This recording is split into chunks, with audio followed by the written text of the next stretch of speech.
Now we're going to talk about variable names and some of the restrictions that the C standard puts on variable names so that we know what the rules are when we make up a name of a variable to use in our program.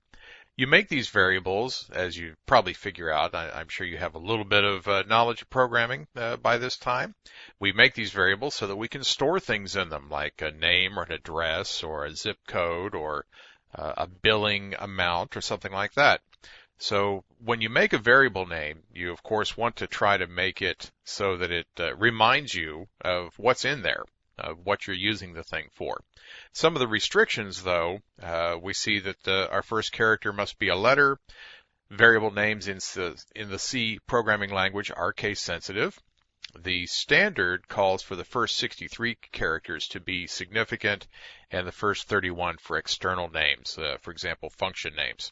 Let's take a look at some details of this.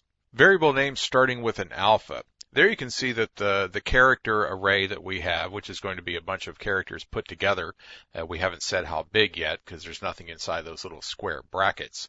You'll see how we do that, of course, when we get to arrays and those kinds of things.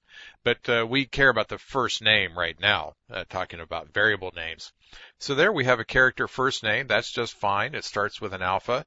You understand what it's for? Good.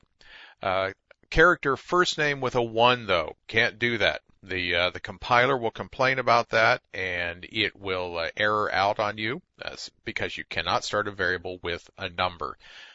The first name there we see on the third line with an underscore in it, that's just fine too. It's quite all right to put underscores in the name, in the middle of your variable names.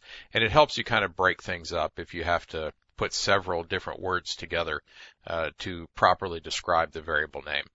That one on the bottom is legal, but you really shouldn't do it.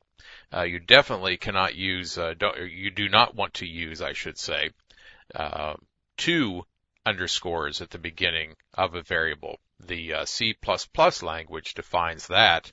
So when you go over to C++, you don't want to be in that habit of having 2 underscores in the front of there. And you don't want to use a single underscore in regular C either, because many times the compiler will use a variable with an underscore as the first character itself. So we don't want to do that so that we don't accidentally get crossed up in what the compiler is trying to do when it compiles our code. So really, it's just easier if you don't. Just don't use an underscore as the first character of your variable name. Variables names are case sensitive. So there you can see first underscore name, first name, and character first name all in lowercase. Those are all different identifiers. And that would be very confusing inside your program when you're referring to those different first names with an underscore or without an underscore or without any uppercase characters at all.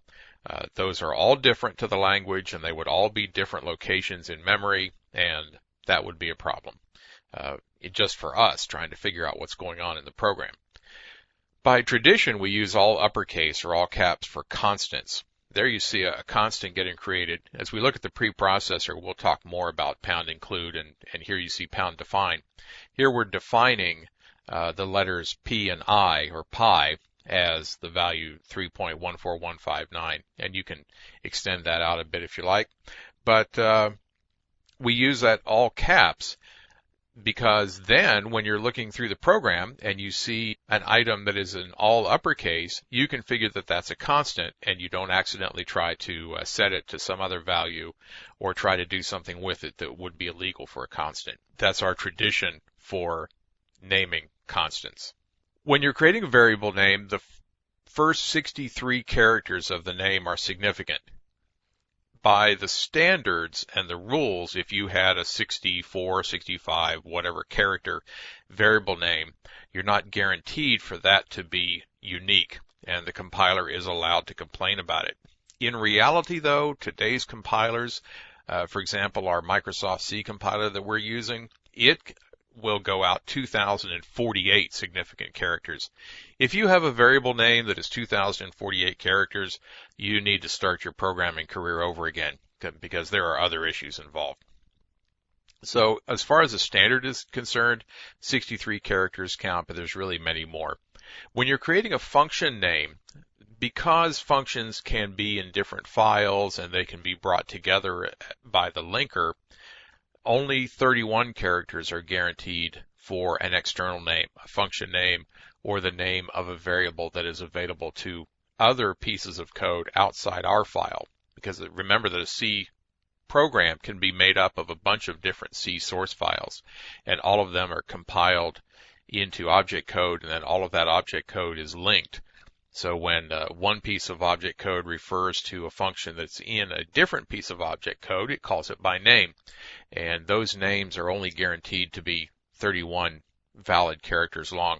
Again, in practice today, you'll find that most linkers will go way beyond 31 characters, farther than you'd ever have to care.